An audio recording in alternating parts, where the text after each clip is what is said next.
உதயநிதி ஸ்டாலின் வந்து துணை முதல்வர் ஆகுறது அப்படிங்கிற முடிவு அவங்க ஃபேமிலி எடுத்தோடனே பிரைம் மினிஸ்டர் கிட்ட ஒரு சாஃப்ட்னஸ் காமிக்கிறதை நீங்க பார்க்கலாம். லாங் டேர்ம்ல உதயநிதி வந்து தலைமை பொறுப்புக்கு வரும் பட்சத்துல டிஎம்கே உடைகிறத யாராலும் தவிர்க்க முடியாது. ஐ பெரியசாமி அவர்கள், KKS ராமச்சந்திரன் அவர்கள், தங்கம் இந்த இவங்க 3 பேருமே 3 முக்கிய துறைகளை வச்சிருக்காங்க. இவங்க கன்விக்ட் ஆகும் பட்சத்துல டிஎம்கே கவர்மெண்ட்டே ஆட்டம் காணும்.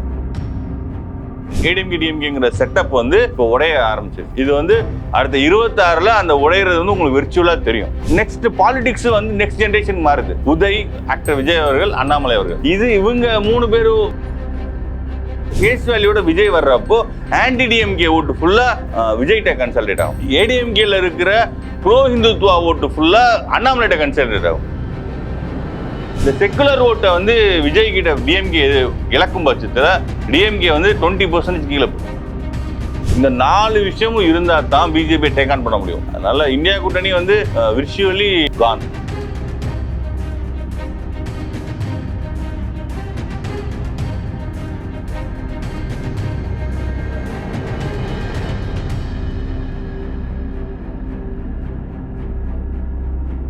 பேசு தமிழா பேசு நேயர்களுக்கு வணக்கம். இன்றைய சிறப்பு விருந்தினர் அரசியல் விமர்சகர் திரு வீர விக்னேஸ்வரன் அவர்கள்.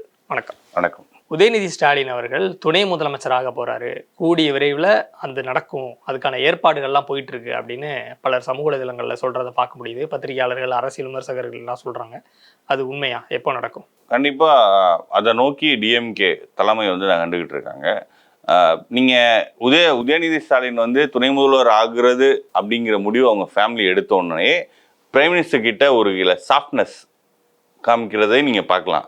ஏன்னா இப்போ இருக்கிற சூழ்நிலையில் டிஎம்கேல 2 பேர் ஆல்ரெடி, ஒருத்தர் உள்ள போயிட்டாரு, ஒருத்தர் உள்ள போக ரெடியா இருக்காரு. அவங்க இந்த சூழல்ல வந்து பிரைம் மினிஸ்டரோட டைரக்ட் கிராக் டவுன் நம்ம ஃபேமிலி மேல வந்துச்சுன்னா அந்த முயற்சி தடைப்படும்.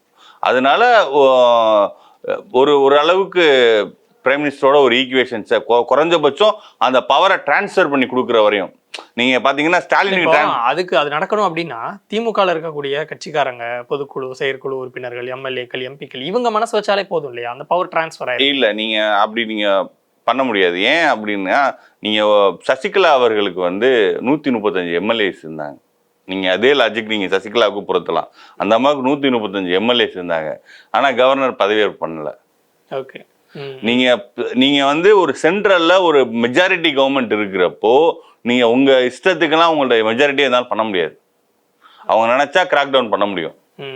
அதுக்கு 1000 வழிகள் இருக்கு. சட்டப்பூர்வமான வழிகளும் இருக்கு, சட்டத்துக்கு அப்பாற்பட்ட வழிகளும் இருக்கு.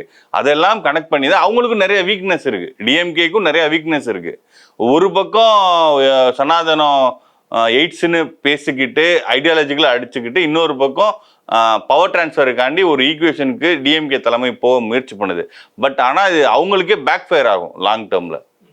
இப்போ ஷார்ட் டேர்மில் வேணால் அவங்க பவரை டிரான்ஸ்ஃபர் பண்ணிடலாம். ஆனால் லாங் டேர்மில் அந்த கட்சிக்கு எக்ஸிஸ்டன்ஸ்க்கு அது பிரச்சனையாக வரும். இப்போ அந்த சாஃப்ட்னஸ்க்காக தான் இப்போ வந்தப்போ பிரதமர் மோடி அவர்கள் திருச்சிக்கு வந்தப்போ பேசினதா இருக்கட்டும், கெலோ இந்தியாவுக்கு போய் இன்வைட் பண்ணுறதா இருக்கட்டும், இதெல்லாம் தான் நீங்கள் அந்த சாஃப்ட்னஸாக பார்க்குறீங்களா? நீங்கள் ஃப்ரீயாக பாருங்கள். இந்தியாவில் பிஜேபி ஒரு 10-15 மாநிலத்தில் ஆளுது. அவங்க சிஎம்ஸ் இருக்காங்க. அவங்க சிஎம்ஸே மோடியை பார்க்க முடியலைங்க. நீங்கள் லாஸ்ட்டாக வந்து யோகி எப்போ மோடியை பார்த்தாரு சொல்லுங்கள். அவர் அமைச்சராக பதவியேற்ற 7 மாதத்துல 2 தடவை போய் மோடியை பார்த்துட்டார். ஏற்கனவே செஸ் ஒலிம்பியாடுக்கு வந்தார், இப்போ இதுக்கு வந்திருக்காரு. நீங்கள் வந்து அவங்க சிஎம்ஸ்க்கே அவரை பார்க்க அப்பாயின்மெண்ட் தர மாட்டாங்க. இப்போ நீங்கள் சிஎம்ஏ கிடையாது. அந்த ரேங்க்ல, மினிஸ்ட்ரி ரேங்க்ல வந்து 7வது 8வது இடத்துல இருக்கீங்க. அப்போ உங்களுக்கு அவர் தர்றாருன்னா ஒரே காரணம், நீங்க சிஎம்மோட பையன், கருணாநிதி அவர்களோட பேரன். அதுதான் உங்களோட குவாலிஃபிகேஷனு. அப்போ உங்களுக்கு தராங்கன்னா அடுத்த கட்டமா நான் வந்து தலைமையை நோக்கி நகர்றேன், உங்களோட ஆசீர்வாதம் வேணும் அப்படின்னு சொல்லி இவங்க கேட்குறாங்க. பட் இதுல இன்னொரு லாஜிக் இருக்கு. பிஜேபிக்கு இங்க வந்து அவங்களுக்கு ஒரு பொலிட்டிக்கலா வளரணும்னு ஒரு ஆம்பிஷன் இருக்கு. 2வது டிஎம்கே பிஜேபியோட கொள்கை பகைவர். கம்யூனிஸ்ட்கள் எப்படி கொள்கை பகைவரோ அது மாதிரி நீங்க சனாதனத்தை எய்ட்ஸ்ன்னு சொல்றீங்க. உங்களை வச்சுதான் மத்திய பிரதேசல அவங்க பிரச்சாரமே பண்ணாங்க. டிஎம்கே சொல்லிதான் காங்கிரஸ்காரங்களை திட்டினாங்க, சனாதனத்துக்கு எதிரானவங்களோட கூட்டணி வச்சிருக்காங்கன்னு. அப்படி இருக்கிறப்போ உங்களை எப்படி ஒரு சஸ்டைண்டா போக விடுவாங்க? இன்னைக்கு ஷார்ட் டேர்ம்ல நீங்க வேணா டிரான்ஸ்ஃபர் பண்ணிடலாம். லாங் டேர்ம்ல உதயநிதி வந்து தலைமை பொறுப்புக்கு வரும் பட்சத்துல டிஎம்கே உடைகிறத யாராலும் தவிர்க்க முடியும். அப்ப இந்த பவர் டிரான்ஸ்ஃபர் 2024 எலெக்ஷனுக்கு முன்னாடி நடக்குமா? முன்னாடியே நடந்துடும். பின்னாடி நடக்கும் வாய்ப்பு இல்லை. 2024 அப்புறம் பவர் டிரான்ஸ்ஃபர் நடக்க வாய்ப்பே கிடையாது. அப்ப அதுக்கு முன்னாடியே நடக்கும். அதுக்கு முன்னாடியே நடந்துரும். இந்த தை மாசம் எண்டுக்குள்ள நடந்துரும். துணை முதலமைச்சரா பதவி ஏற்றுவார். அதை தொடர்ந்து அவருக்கு ஹோம் மினிஸ்ட்ரி கூட ஒதுக்கப்படலாம். திரு முதல்வர் அவர்கள்கிட்ட இருக்கிற துறை கூட இவர் கொடுக்கப்படலாம். கட்சியில செயல் தலைவராக்கப்படலாம். அது வந்து ஒரு ஃபேமிலி என்டர்பிரைசஸ். அதுக்கான பொறுப்பு அடுத்த சிஇஓ வந்து உதயநிதியா வர வாய்ப்பு இருக்கு. பட் அந்த கம்பெனில வந்து பிளவு வரவும் வாய்ப்பு இருக்கு. இல்ல இப்ப பிளவு வரவுங்கிற வாய்ப்பு இருக்குன்னு சொல்றீங்க பாத்தீங்களா, அதுல வந்து நான் முரண்படுறேன். எனக்கு அந்த மாதிரி தோணல. ஏன் அப்படின்னா, உதயநிதி அவர்களுக்கு அதிகப்படியான ஒரு முக்கியத்துவம் வந்து அவர் இளைஞரணி செயலாளரா என்னைக்கு பொறுப்பேற்றாரோ அன்னையில இருந்து கிடைச்சிட்டு வருது. அப்புறம் எம்எல்ஏ ஆக்குனாங்க. எம்எல்ஏ ஆப்வியஸ்லி அவர் நின்று ஜெயிச்சு தான் வராரு. அதுக்கப்புறம் உடனடியாக வந்து அமைச்சராக்குறாங்க. ஸோ எல்லா இடங்கள்லையுமே ஒரு சின்ன சின்ன சலசலப்பு வந்திருக்கும்ல, ஏதாவது ஒன்று நடக்கும்போது. இளைஞரணி செயலாளர் ஆக்கும்போது எதுவுமே அரசியல் எதுவுமே வரல. அப்போ இந்த எந்த பிளவும் இது வரைக்கும் சின்ன கீறல் கூட வராத ஒரு இடத்துல ஒரு பிளவு துணை முதலமைச்சர் ஆக்கணும்னே வந்துடும் எப்படி நம்புறது? நீங்க சசிகலா சிஎம் ஆகிறப்போ இப்படிதான் சொன்னாங்க, எல்லாரும் ஏத்திட்டு போயிடுவாங்க. ஏன் ஓபிஎஸ் போய் உட்கார்ந்தார்? எப்போ ஒரு பெரிய அதிகார மையம் வந்து தன்னை பேக் பண்ணதுன்னு நினைக்கிறப்ப தான் ஒருத்தர் வந்து எதிர்ப்பாங்க. கனிமொழி அவர்களுக்கு ஒரு அஸ்பிரேஷன்ஸ் இருக்கு. ரொம்ப கேபபிள் லேடி. அவங்க ஐடியாலஜிக்கலி கமிட்டட். உதயநிதியை விட திராவிட கொள்கையில கமிட்டடானவங்க. அந்த கமிட்டடு கனிமொழி அவர்களுக்கு ஒரு ஆம்பிஷன் இருக்கு. அது அவங்களே மறுக்க மாட்டாங்க. எனக்கு எந்த ஆம்பிஷன் இல்லைன்னு ஒரு ஆம்பிஷியஸ் லேடி அவங்க. அப்படி அவங்க இருக்கிறப்போ அவங்க ஒரு பிளவு வரும் பட்சத்தில் 24க்கு அப்புறம் அரசியல் சூழ்நிலை மாறுறப்போ அவங்க வந்து ஒரு பொலிட்டிக்கல் ஃபோர்ஸை எமர்ஜ் ஆக தான் பார்ப்பாங்க. எம்பி எலெக்ஷனுக்கு அப்புறம். இப்போ அவங்களே விட்டு கொடுக்காம இருக்கிறதுக்கும் வாய்ப்பு இருக்கு. கண்டிப்பா விட்டு கொடுக்கும். எப்படி நீங்க ஸ்பேஸை விட்டு தருவீங்க? இப்போ கலைஞர் இருக்கிறப்போ அந்த அம்மாவுக்கு ஒரு ஸ்பேஸ் இருந்துச்சு. டெல்லி அரசியல அவங்க பார்த்துட்டு இருந்தாங்க. இப்ப டிஆர் பாலு அமிச்சு அதுக்கும் செக் வச்சுட்டீங்க. ஓகே. இளைஞரணி விஷயத்துலயும் மகளிரணி விஷயத்துலயும் இளைஞரணி பொறுப்பாளர் தலையிடுறாங்க. இப்போ அவங்களுக்கு கட்சியிலையும் ஸ்பேஸ் கிடையாது, டெல்லியிலையும் ஸ்பேஸ் கிடையாதுன்னா அவங்க அந்த அம்மா கட்சியில இருந்து என்ன பண்ண? அவங்க கருணாநிதி அவங்களோட பையங்கிறது அவங்களுக்கான தகுதிங்கிறப்போ அவங்க பொண்ணு. அப்போ அவங்க உங்க அளவுக்கு ஷேர் எதிர்பார்க்காட்டி அவங்களுக்கான ஒரு ஷேர் எதிர்பார்ப்பாங்கல்ல. அதை மறுக்கும் பட்சத்துல அவங்க அடுத்த கட்ட முடிவுக்கு போவாங்கல்ல. அதற்கு ஒரு ஆதரவு சக்தி வர்றப்போ அதை அவங்க பயன்படுத்த தானே இருக்கலாம், வாய்ப்பு இருக்கு. ஆனா இப்ப ஏதோ ஒரு தலைவர் வந்து இல்ல அப்படிங்கும் பொழுது பவர் ஷிஃப்ட் ஆகும். அப்போ இந்த மாதிரி பிளவுகள் வர்றதுக்கான வாய்ப்பு இருக்கு. ஆனா முதலமைச்சர் மு க ஸ்டாலின் அவர்கள் இருக்கும் பொழுதே முதலமைச்சர் பதவி கொடுக்கப்பட போறது இல்ல, துணை முதல்வர் பதவி தான் கொடுக்குறாங்க. நீங்க நடைமுறையில எப்படி இருக்குன்னு முக்கியம். கருணாநிதி அவர்கள் பொறுத்தவரை அந்த அவரோட இயல்பே வந்து அவர் மறைகிற வரை அந்த தலைவர் பதவி யாருக்கு விட்டு தரல. ஆனா ஸ்டாலின் அப்படி இல்லை. இப்போவே ஒரு ஒய்எம்சிஏ மைதானத்துல நடந்த புத்தக கண்காட்சிக்கு போன வருஷம் அவர் போய் திறந்து வச்சார். இந்த வருஷம் உதயநிதி போய் திறந்து வைக்கிறார். ஏன்? உதயநிதியை தனக்கு ஈக்குவலான ஒரு ஃபிகரா அவர் எல்லா இடத்துலயுமே ப்ரொஜெக்ட் பண்றாரு. ஒரு ராஜா வந்து அவர் ஸ்டாலின் அவர்கள் பக்கத்துல போய் உட்கார போனா கண்ணை காமிச்சு உதயநிதியை உட்கார வைக்கிறார். அப்போ தனக்கு அடுத்து தான் பையங்கிறது எல்லா இடத்துலையும் நிறுவுறாரு. இது கருணாநிதி அவர்கள் பண்ணல. நீங்க அப்பா பையனாலுமே ஒவ்வொருத்தரோட இயல்பு வேற வேற மாதிரி இருக்கும். தான் இருக்கிற வரையும் அந்த இடத்த யாருக்கு விடவே இல்லை. ஆனா ஸ்டாலின் அப்படி இல்லை. அதனால அரசியல்ல வந்து எதுவும் நடக்கலாம். அதனால 24க்கு அப்புறம் 2 கவர்மெண்ட்டுக்கு மிகப்பெரிய ஆபத்து இருக்குன்னு நான் பாக்குறேன். ஒன்று வந்து கர்நாடகா கவர்மெண்ட், சித்தராமையா கவர்மெண்ட்டுக்கு ஆல்ரெடி ஜேடிஎஸ் தலைவர் குமாரசாமி சொல்லிட்டு இருக்காரு, எம்பி எலெக்ஷனுக்கு அப்புறம் அந்த கவர்மெண்ட் கவுருன்ட்டு பல பேர் பேசிட்டு இருக்காங்கன்னு. அதே மாதிரி தமிழக கவர்மெண்ட்டும் ஒரு அடுத்து February 5 to 9 வந்து ஆனந்த் வெங்கடேசன் ஜட்ஜ்மெண்ட் வருது. அதுல டிஎம்கேல இருக்கிற சிட்டிங் மினிஸ்டர்ஸ் 4 பேர் மேல ஜட்ஜ்மெண்ட் வருது. ஐ பெரியசாமி அவர்கள், KKS ராமச்சந்திரன் அவர்கள், இவங்க 3 பேருமே ஃபினான்ஸ், ரெவென்யூ, ரூரல் டெவலப்மெண்ட் 3 முக்கிய துறைகளை வச்சிருக்காங்க.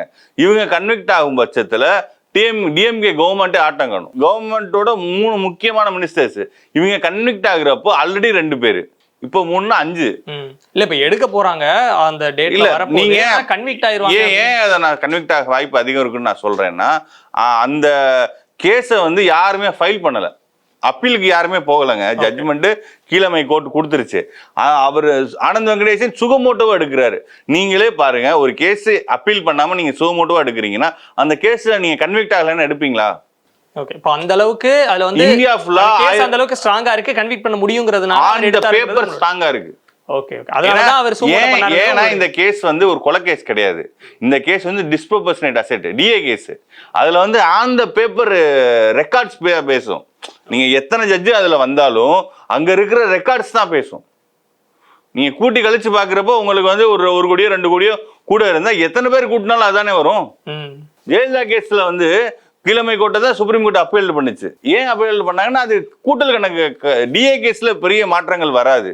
அவர் வந்து கன்வின்ஸ் ஆயிருக்காரு. இது போக இது சுப்ரீம் கோர்ட்டே அவரை என்ட்ராஸ் பண்ணியிருக்காங்க. சந்திரசூட் அவர்களே ஜஸ்டிஸ் ஆனந்த் வெங்கடேசன் அவர்களே என்ட்ராஸ் பண்ணியிருக்காங்க. அதை நீங்க கவனிச்சிங்களா? அப்போ இது ஒரு ட்ராக்ல போகுது. அதோட பேட்டர்ன் தெரியுதா? அதனால இது போக ஓபிஎஸ் அவர்களும் வளர்மதி அவர்களும் அவங்க கேஸும் வருது. இப்போ வந்து தமிழ்நாட்டோட லேண்ட்ஸ்கேப்பே மாறுது. டிஎம்கேல ஒரு 4 பேரு, ஏடிஎம்கேல ஒரு 2 பேரு. செந்தில் பாலாஜி இப்போ உள்ள இருக்கிறது கூட பழைய ஏடிஎம்கே கேஸ் தான். ஆமா. அப்படி இருக்கிறப்போ 2 பார்ட்டியையுமே பொலிட்டிக்கலா இது வந்து டிமாரலைஸ் பண்ணிடும். டிஎம்கே ஏடிஎம்கேங்கிற 2 பொலிட்டிக்கல் பார்ட்டியையுமே பொலிட்டிக்கலா டிமாரலைஸ் பண்ணணும். இந்தியா தமிழகத்தோட பொலிட்டிக்கல் வந்து 1972 எம்ஜிஆருக்கு அப்புறம் காமராஜர் 71 தோல்வி பெற்றாரு. அதுக்கப்புறம் டிஎம்கே ஏடிஎம்கேங்கிற செட்டப் வந்து 72 ஆரம்பிச்சு 77 முற்றுப்படுது. 72 தேர்தல் தான் எம்ஜிஆர் வர்சஸ் கருணாநிதி உருவாகினது ஃபர்ஸ்ட்.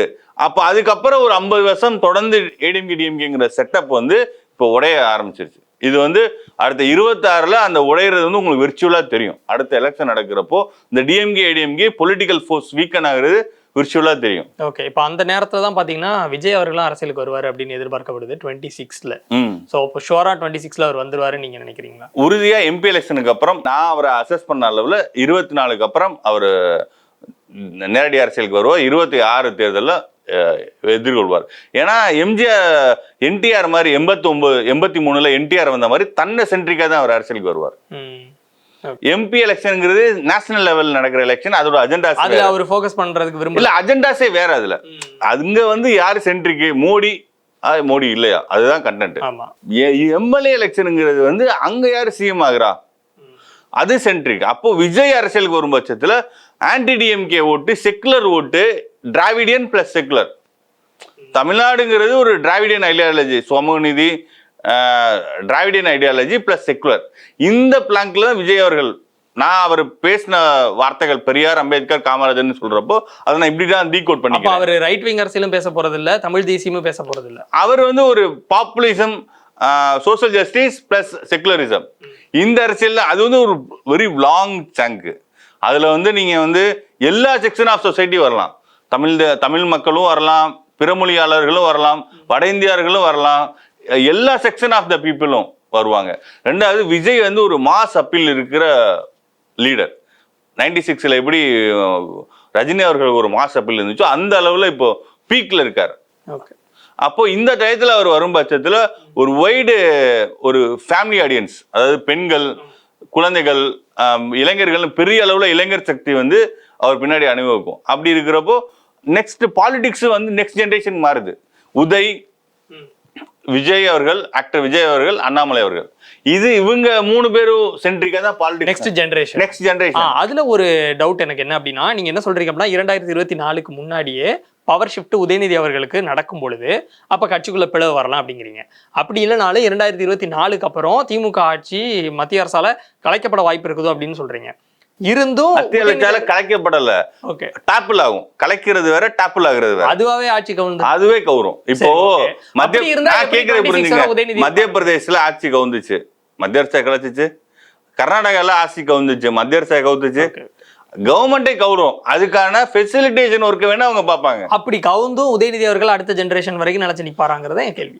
ஒரு பார்ட்டியோட ஒரு செக்ஷன் அவர் கூட நிற்கும், அதை மறுக்க முடியாது. உதயநிதி கூட பார்ட்டியோட ஒரு செக்ஷன் நிற்கும்.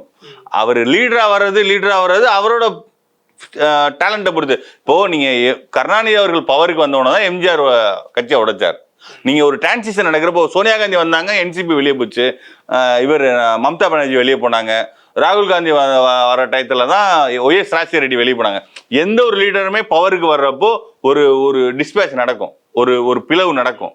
அந்த பிளவை மீறி வரீங்களா? இந்திரா காந்தி வர்றப்ப காமராஜர் வெளியே போனாருங்க. ஆனா அந்த பிளவை அந்த அம்மா ஓவர் கம் பண்ணி வந்தாங்க, லீடர் நின்னாங்க. உதயநிதி அவர்களால இந்த பிளவை தாங்க முடியாதுன்னு தான் என்னோட அசம்ஷன். ஒரு இன்னொரு பிளவை வந்து டிஎம்கே சந்திச்சிச்சுன்னா அந்த அந்த ஓட் பேங்க் வந்து வெற்றிக்கான ஓட் பேங்கா இருக்காது. ஓகே, இப்போ நீங்க சொல்ற மாதிரி இந்த நெக்ஸ்ட் ஜென்ரேஷன்ல வந்து பாத்தீங்க அப்படின்னா எல்லாரும் வந்து யுகமா சீமான் அவர்கள் இருப்பாரு அப்படின்னு சொல்லுவாங்க. ஆனா உங்களுடைய அந்த நெக்ஸ்ட் ஜென்ரேஷன் அந்த லிஸ்ட்ல வந்து சீமான் அவர்கள் பேரை நீங்க ஏன் குறிப்பிடல? ஏன் வந்து இப்படி சொல்றேன்னா, டிஎம்கே ஏடிஎம்கேங்கிற ஒரு பிளாங்க்ல தான் விஜயகாந்த் வந்தார். விஜயகாந்த் 2011 கூட்டணி வச்ச காரணத்தினால அந்த அடிபட்டு போயிடுறாரு. விஜயகாந்த் விட்ட இடத்தை தான் சீமான் வர்றார். நீங்க அதை கரெக்டா கவனிச்சீங்கன்னா மாற்று சக்திங்கிற 2001 மூப்பனார் இருந்தார். 96ல கட்சி ஆரம்பிச்ச மூப்பனார் 2001 வரை இருந்தார். அவர் மறைஞ்சதுக்கு அப்புறம் தான் விஜயகாந்த் 2005 வர்றார். அந்த டைம் லைனை பாருங்க. 2005ல இருந்து 2011 வரை வில்லிட்டான விஜயகாந்த் 2011 கூட்டணிக்கு போறாரு. அப்புறம் அந்த மாற்று சக்திங்கிற அடி வாங்குது. அப்ப 2011க்கு அப்புறம் தான் இவர் தேர்தல் அரசியலுக்கு வர்றார். சீமான் வர்றார். 16ல வர்றார். ஆனா 2024க்கு அப்புறம் விஜய் வரும் பட்சத்துல விஜய் அவர்கள் வந்து செக்குலர் சோசியல் ஜஸ்டிஸ் திராவிடம் இந்த கொள்கையில தான் வர்றாரு. காமராஜர் அம்பேத்கர் பெரியார்னா இதுதான் இதோட டிகோடர். அப்படிங்கிறப்போ ஆன்டி டிஎம்கே ஓட்டு தான் சீமானுக்கு வருது. நீங்க ஐடியாலஜிக்கல் ஓட்டுங்கிறது ரொம்ப மைக்ரோஸ்கோபிக். இந்த 6% 1% தான் வந்து ஐடியாலஜிக்கலா விழுகும்.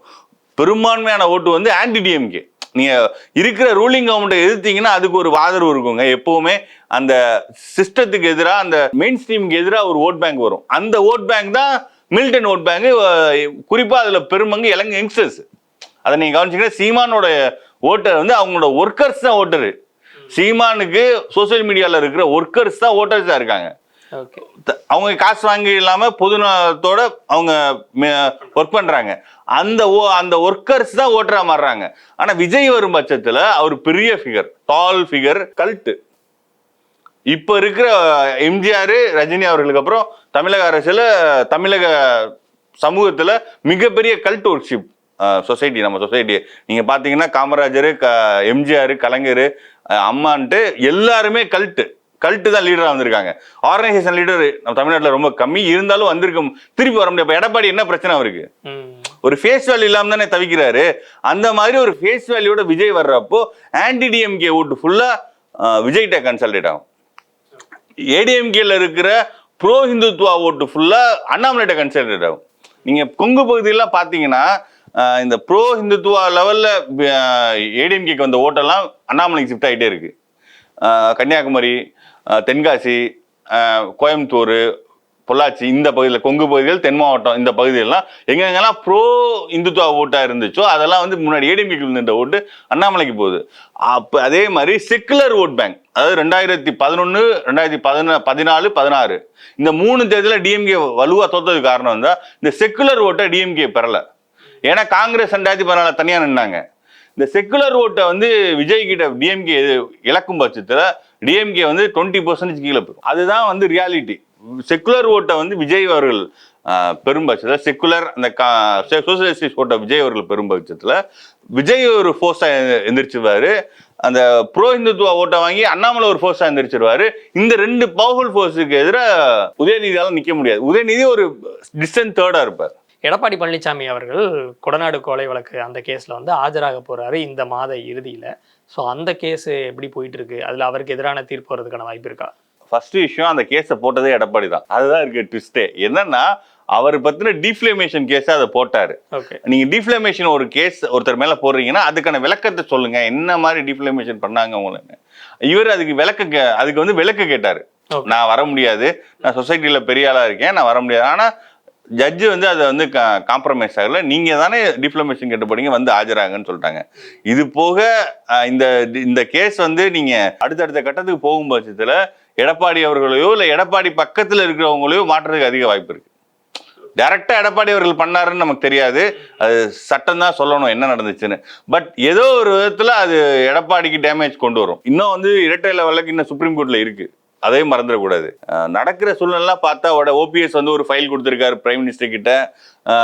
பிஜேபி தமிழகத்துல ஓபிஎஸ், டிடிவி தினகரன், டிஎம்டிகே, பிஎம்கேன்னு ஒரு அலைன்ஸ் கட்ட முயற்சி பண்றாங்க. இதெல்லாம் பார்த்தா எடப்பாடியே பொலிட்டிக்கனா வீக்கன் பண்ணுவாங்க. எப்படி வந்து டிஎம்கேவை 2-3 உடைச்சு வீக்கன் பண்ணுவாங்களோ அதே மாதிரி எடப்பாடியையும் வீக்கன் பண்ணுவாங்க. அதற்கான பூர்வாங்க பணிகள் ஆரம்பிச்ச மாதிரி தெரியுது.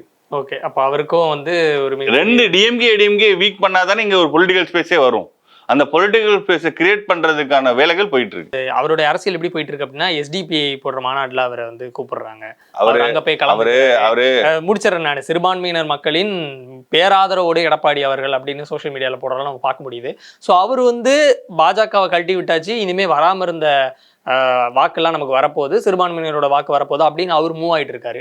இந்த டைம்ல அவருடைய கேஸ் வரும்போது நீங்க வேற மாதிரி சொல்றீங்க. ஸோ என்ன விஷயம்னா, எடப்பாடி இந்த அரசியல வாஜ்பாயிட்ட பண்ணிருக்கலாம். ஏன்னா வாஜ்பாய்க்கு மெஜாரிட்டி கிடையாது.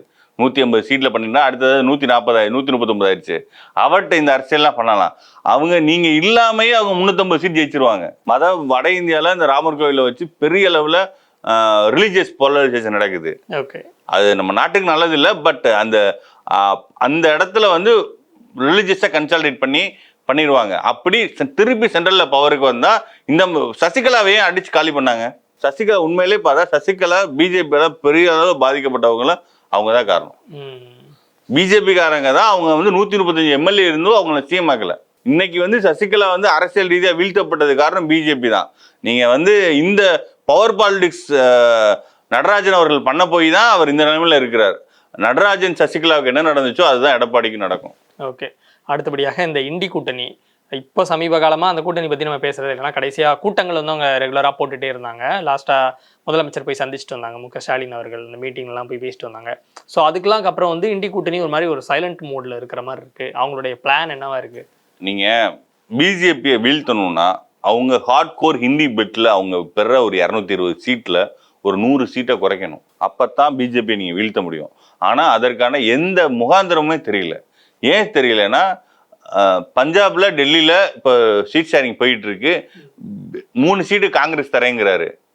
ஆனா குஜராத்ல ஒரு சீட்டு வேணும், ஹரியானால 3 சீட்டு வேணும்னு கேட்கிறாரு ஆம் ஆத்மி அரவிந்த் கெஜ்ரிவால். ரெண்டாவது யூபியில உங்களுக்கு 2 சீட்டா 3 சீட்டான்னு கேட்கிறாரு அகிலேஷ் யாதவ். யூபியில காங்கிரஸ்க்கு அதிக சீட் தர மாட்டேங்கிற இடத்துல அவர் இருக்காரு. அதிகபட்சமா ஒரு 10 சீட்டு கொடுக்க அவர் முன் வருவார். பெரிய அளவுல ஸ்பேஸ் தர மாட்டார். ஆனா அங்க இருக்க லோக்கல்ல இருக்க காங்கிரஸ் தலைவர்கள் நம்ம தனியா போடலாங்கிற மாதிரி அவங்க ட்ரை பண்றாங்க. இந்த மாதிரி ஒரு நிதிஷ்குமார் வந்து ஸ்டாலின் அவங்க இருக்கிறார், ஹிந்தி கத்துக்கிட்டு வாங்கன்னு சொல்லி. இந்த மாதிரி பல பிரச்சனைகள் உள்ளுக்குள்ளே இருக்கு. அதனால ஒரு கொள்கை, ஒரு இந்துத்துவாங்கிற ஒரு கொள்கை இருக்குன்னா அதுக்கு ஆப்போசிட்டா ஒரு கொள்கை, ஒரு ஃபேஸ், ஒரு கரிஸ்மாட்டிக் ஃபேஸ், அதுக்கான ஒரு ஆர்கனைசேஷனு, அதுக்கான ஒரு மணிபலம், இந்த 4 விஷயமும் இருந்தா தான் பிஜேபியை டேக் ஆன் பண்ண முடியும். இப்போ இருக்கிற சூழ்நிலையில கடந்த முறை பெற்ற எண்ணிக்கையை கூட இப்போ பெற முடியாதுங்கிற சூழ்நிலை தான் வட இந்தியாவில் இருக்கு. அதனால இந்தியா கூட்டணி வந்து விர்ச்சுவலி கான், பெரிய அளவில் இம்பாக்ட் பண்ற மாதிரி தெரியல. உங்களோட கருத்துக்களை பகிர்ந்துட்டதுக்கு ரொம்ப நன்றி. உலக தமிழ் சொந்தங்களுக்கு வணக்கம். நான் ராஜவேல் நாகராஜன். பேசு தமிழா பேசு வலையொலியுடைய வளர்ச்சிக்கு நீங்களும் உறுதுணையாக இருக்கணும்னு நினச்சிங்கன்னா இந்த வீடியோடைய டிஸ்கிரிப்ஷனில் இருக்கக்கூடிய ரேசர் பே லிங்கை கிளிக் பண்ணுங்கள். அந்த லிங்க்கில் போயிட்டு உங்களுக்கு விருப்பமான தொகையை பேசு தமிழா பேசுவனுடைய வளர்ச்சிக்கு உங்களுடைய பங்களிப்பாக நீங்கள் கொடுக்கலாம். நன்றி, வணக்கம்.